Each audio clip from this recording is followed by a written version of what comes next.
This is Kuujjuaq.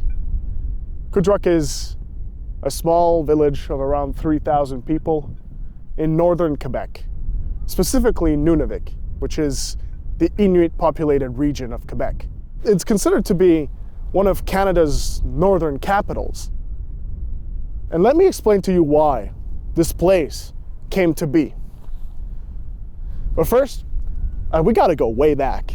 We gotta go to a time where all of this didn't exist. And people here were still living a nomadic life.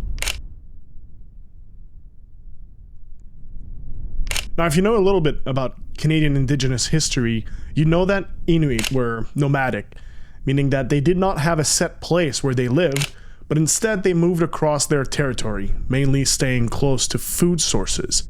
The Inuit have been living that way in Canada for around 3,000 years. Fast forward to the early 1800s, and that's when they first met European settlers. And as many Indigenous communities in Canada, people had to deal with the Hudson Bay Company, which is the oldest company in North America. At the time, they had sprinkled fur trading posts across the country, and eventually, they created a post here called Fort Chimo. The word Chimo is actually a mispronunciation of an Inuktitut phrase. It said Saimuk, which is actually let's shake hands.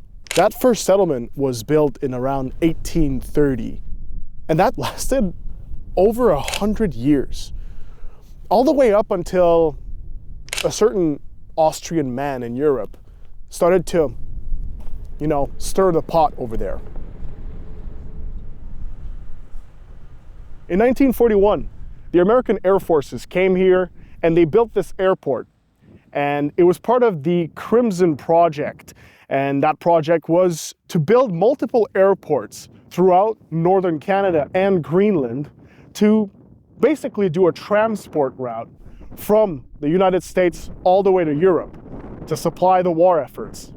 Now, unfortunately, this air base was only used for 2 years, from 1941 to 1943, because in 1943, a Nazi U-boat destroyed a 6,000-ton shipment off the Labrador coast, which essentially halted the project completely. So in 1943, the airport here was turned into a weather station to then be completely discontinued when the Nazis were defeated. But the impact of this place remained. And Kuujjuaq was never the same since the Americans came. That new airport became the base infrastructure for Kuujjuaq to become a capital in the Arctic. Everyone started to come here. People from down south could reach the region more reliably. The services that was once at Fort Chimo, like the Anglican Church, the Hudson Bay store, and the families, eventually moved to New Fort Chimo, which would then become Kuujjuaq, which means Great River. But that is also when the Canadian and Quebec government really started to implement more administrative structures. Because the Inuit were still semi-nomadic, the government didn't really like that they were moving around all the time, and they were hard to pin down for documents, letters, and important bills. They needed the Inuit to stay still, like everyone down south.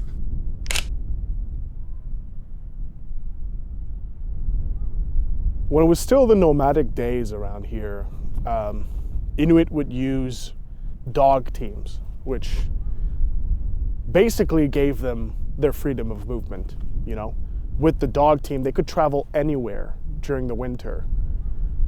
And they could travel especially to their food sources, which are already quite sparse around here. So the importance of being able to move in this environment was second to none. In his biography, Johnny Watt explains what happened to his dog team very vividly. He remembers the RCMP officers coming to his house and dropping his dog's dog collars. They had shot every single one of his dogs. in the most horrific way between the 1950s and the 1970s. They killed so many dogs that the sled dog that they knew in this region went extinct. The reason the federal police gave at the time was due to public health safety. In a way, this was the last nail in the coffin for nomadic life here in Nunavik. It essentially destroyed their freedom of movement, and the sheer social unrest that this caused, and famine. At the time, they only could go to the food sources that nature gave them here. The sheer damage that was done in that action can still be felt to this day. Ami sudlo hallo na ano na ngani. Hano pinyang nakatsakalo ang mga ata ang ikatigay ka sa aksuta. Isumakataton. The answer is that massive development has come into the homeland of the Inuit during the past few years. Our negotiations are an attempt to come to terms with the new realities that have been presented to us. Now, at the time, we could describe Quebec as being kind of a nationalistic powerhouse.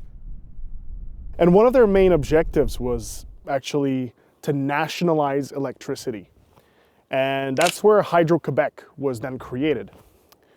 And Hydro-Quebec, what they did was basically, they were damming rivers. They were doing hydroelectric projects in the northern regions of Quebec. But they were damming rivers in the James Bay, which is in the Cree communities of Quebec. And I mean, the Crees were outraged because they didn't even know that Hydro-Quebec were damming their own rivers, and they weren't even notified that it was happening, yet they did it anyway. And the Inuit here eventually realized that by damming the rivers over there, it would kind of create a domino effect that would impact many rivers here. And they didn't like that, so they took the government of Quebec to court. You know? Well, here's the kicker though. They actually won. The decision recognized the existing indigenous rights of the Crees and Inuit of northern Quebec, but that decision still forced the government of Quebec to sit down at the table with the Crees and the Inuit, and that was the beginning of the first modern indigenous land claim agreement and treaty in the world. It was called the James Bay Northern Quebec Agreement. The treaty was signed in 1975. Inuit asked to be treated at least in a similar way to the rest of the province when it comes to public services. So that's where organizations like Cedric or the school board was created, the Nunavik regional government, and the Makivik Corporation, which acts as a lobby group for Nunavik Inuit rights provincially and federally. Two more organizations were added to Nunavik in the 1990s, the Nunavik Housing Bureau being one of them. Another organization that came to be is the Nunavik Regional Board of Health and Social Services. And what it does is basically in the name. It takes care of two hospitals in the region. There's one in Kuujjuaq called the Tulatavik Health Center. All these organizations have their headquarters here in Kuujjuaq. Nowadays, Kuujjuaq is a bit of a, it's kind of like the gateway into Nunavik. It is the biggest town here. It has the most infrastructure. I mean, there's traffic at around 9 a.m. and then 5 p.m. because people are all rushing to the offices. It's got infrastructures like 3 grocery stores, a restaurant, hotels, and this makes it such a unique place because Kuujjuaq sits in a bit of an awkward position. Is it an Inuit community? Is it all about living on the land where time is instinctual? Or is it a Western-style city where it's about production, it's about the 9-to-5 lifestyle? The system that was put in place here, in a way, is a cause for a lot of problems at all levels of governing here. The people here have very real concerns about the housing crisis, about the cost of living, about climate change. They're one of the youngest populations in Canada, but also one of the fastest growing. And all these problems are exacerbated by the fact that we're far up north. And this place can only be reached by airplane.